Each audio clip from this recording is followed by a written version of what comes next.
Assalamualaikum warahmatullahi wabarakatuh.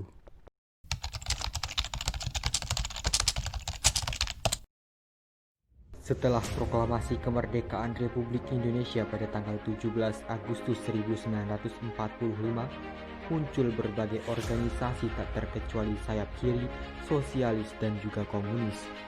Pemberontakan PKI 1948 atau juga disebut peristiwa Madiun adalah pemberontakan komunis yang terjadi pada tanggal 18 September 1948 di kota Madiun. Berawal dari perjanjian Renville yang diwakili oleh Perdana Menteri Amir Syarifuddin, di mana wilayah Indonesia menjadi sangat sempit, terdiri dari Keresidenan Banten, Keresidenan Yogyakarta, Keresidenan Bojonegoro, dan sebagian Pulau Sumatera. Sebagai hasil sidang Dewan Partai pada tanggal 18 Januari 1948, Partai Nasional Indonesia menuntut Amir Syarifuddin untuk menyerahkan mandatnya kepada Presiden.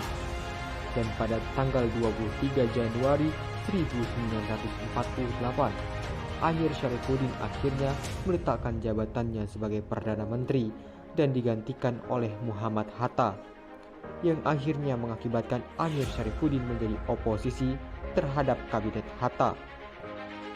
Amir Syarifuddin membentuk Front Demokrasi Rakyat yang gencar melakukan propaganda anti pemerintah, mengadakan aksi mogok kerja bagi kaum buruh dan melakukan sejumlah pembunuhan.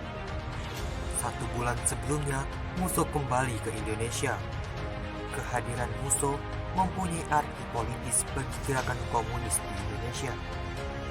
11 Agustus 1948, Musso tiba di Yogyakarta dan kembali memegang jabatan sebagai pimpinan Partai Komunis Indonesia. Kembalinya Musso ke Indonesia memberikan doktrin baru bagi kekuatan komunis Indonesia yang diberi nama Jalan Baru. Keadaan ini membuat FDR dan Amir Syarifuddin bergabung dengan Partai Komunis Indonesia. Dan melalui kampanye politiknya, Musso mengecam Kabinet Hatta. Menurutnya, hanya Partai Komunis Indonesia yang mampu menyelesaikan revolusi Indonesia.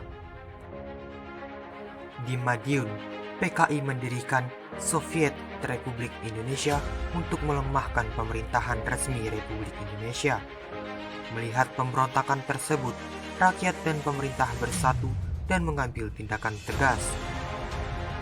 Pada tanggal 19 September 1948, Presiden Soekarno yang disiarkan melalui Radio Republik Indonesia menyerukan kepada rakyat untuk memilih salah satu dari 2 kubu, yaitu Soekarno-Hatta atau pemberontak yang diwakili oleh Musso dan Amir Syarifuddin.